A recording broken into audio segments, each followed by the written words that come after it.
I am the Director of Strategic Marketing at Sri Lanka, and I was born abroad, raised in Sri Lanka.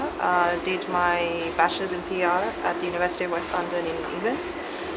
Did a short stint in public affairs and as a marketing agent for an international research company whilst there. Shortly thereafter, I came back to Sri Lanka in 2014, joined John Keel's, and had the privilege of being part of the marketing team to launch South Asia's first lean luxury hotel, Cinnamon Red. From there on, I received my base in PR and media relations, working for one of the top tier PR firms, which is consequently where I met Fiona as well. And we worked in the capacity as client and PR consultant, and have since then assisted and supported each other through several different projects, including Fiona's book launch, Bully & Co. And since then I've developed my expertise in hospitality and real estate, working for an international hotel chain which has recently launched down south in Sri Lanka, as well as working for one of the top tier real estate firms in Colombo. And there I had the opportunity to work with some of the best and brightest in the industry and hone my skills in real estate. And at the end of 2018 was when I came on board to Choir full-time. And I started off at Grants, also known as Dental Grants now, in PR as well. And it was a completely different setup back in the day. And media was very difficult. They were very difficult to manage. And soon afterwards, I left to media, and I had the chance of working for ITN. By that time, I finished my postgrad in marketing, and I was doing my master's. And ITN was really helpful. It was a really great case study because they went from the least watched TV station to the #1 TV station during that time. And my management also helped me out with my studies. Soon afterwards, I was hired by Lanka Hospitals. In fact, I went for a sales call and I was selling advertising. Along with my offer letter, along with my resignation letter, I gave a signed contract, a sales contract to my employer before I left. I was in there for 3 years, learned all the issues anyone can have from head to toe, and got the opportunity to meet with a lot of doctors. In fact, we had like 450 doctors in one place, and never in the entire medical industry they've actually accomplished that. Afterwards, I joined Holcim, and that's where I met Ianthe. And she was great, we managed to do a lot of work together, and in fact I was a top performer when I was leaving thanks to the support that I was getting from her as an agent. Afterwards I was headhunted by Airtel. I want to stay around in the whole digital platform of things, see how they actually interact with their customer and bring this whole digitalization into the picture. And I think I got my fair share of knowledge from that area. So just to tell you a bit about the two companies together. Choir News Publisher, we work in a partnership. We bring in clients not only for PR, we work with other industry experts for social media, website designing, printing, the whole gamut of things. We have a range of industry experts ranging from low cost to high cost services depending on the client's requirement. I'll first let Ianthe talk about Choir, and then we can move on to News Publisher. Choir was initially conceptualized in 2016. It started as a support agency to ensure that niche markets and industries had quality technical writing. So we started off with construction, hospitality and research, and very recently we've added in technical writing for real estate as well. And it evolved in 2017 to have PR services as well.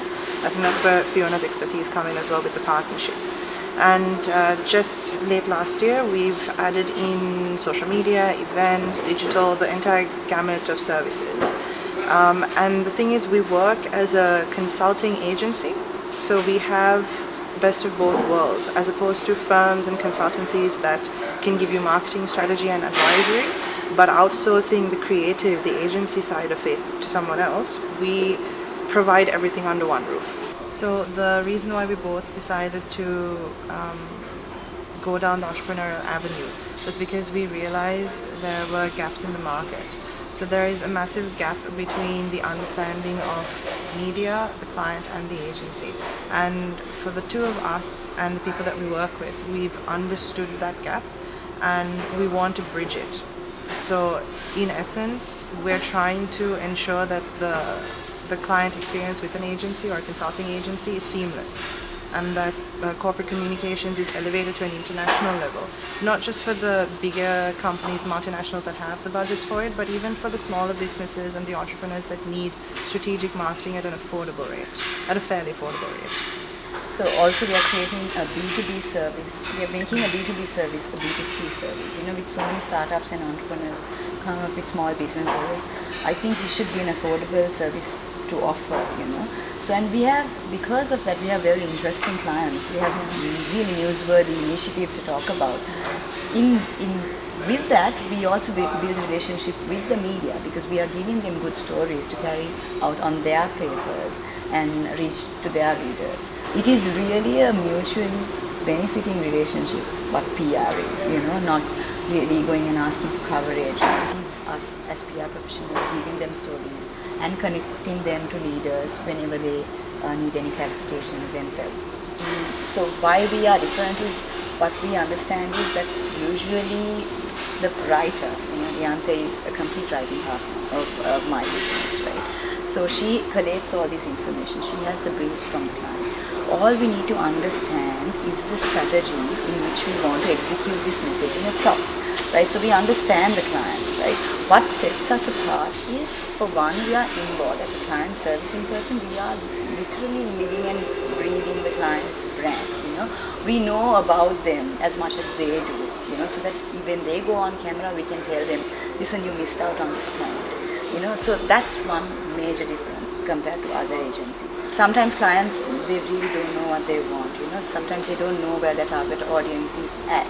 That's where we come in, Sometimes they think they want PR, but they're better off within social media, So as consultants, we direct them towards the right direction, so that they reach the right target audience. The reason why I started News Publisher Online was to actually help all three stakeholders in the industry. That is media, PR agencies, as well as the client, right? So media guys, they don't get a break, especially the people who have a daily paper or a daily business page. They have to rely on their emails on a day-to-day basis. So how News Publisher comes into play is, they can go onto the site and they can download this press release and set their pages at least for the next 2 to 3 days, and they can get a vacation once in a way, which rarely happens, right? So, but the thing is, no media person is going to go onto a site and download this press release, because obviously they are busy, right? And it's a new site. So that's when the whole press release distribution system came into play. That's when I decided, I have this database, I'm going to put this up. There are clients, which means SMEs and entrepreneurs also can access the media. They can simply upload their document onto the site and it will reach the editors, business editors' inboxes, right? And what I understand is, being in the industry for so long, a PR agency's strength wouldn't lie in the database itself. Our strength is understanding the client's messaging and pitching it to the media. And honestly, when we go to publish a story, that's the problem. If we don't understand the story, we can't pitch it to the media. The majority of the time, that is why coverage gets slow. That is where we have put a price on the whole press release distribution per se. In terms of threats, what we've noticed is that most clients, again, going back to working in silos, agencies tend to sometimes pitch per department as opposed to a holistic solution. And most clients as well think that, for example, PR is their saving grace when it comes to affordable marketing.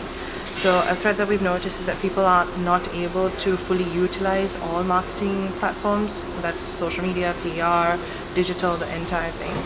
And the way we're looking at overcoming that is by having individuals who are upskilling, reskilling, and multi-skilling, which is in effect understanding trends that are happening and able to create a cohesion between different facets of marketing to provide a full service for our clients. Also, one more thing as a client, what I've understood is that the corporates are growing.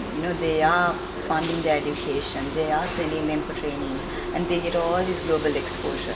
But the agency life, in terms of training and all that, investment on someone's education of the industry is very limited.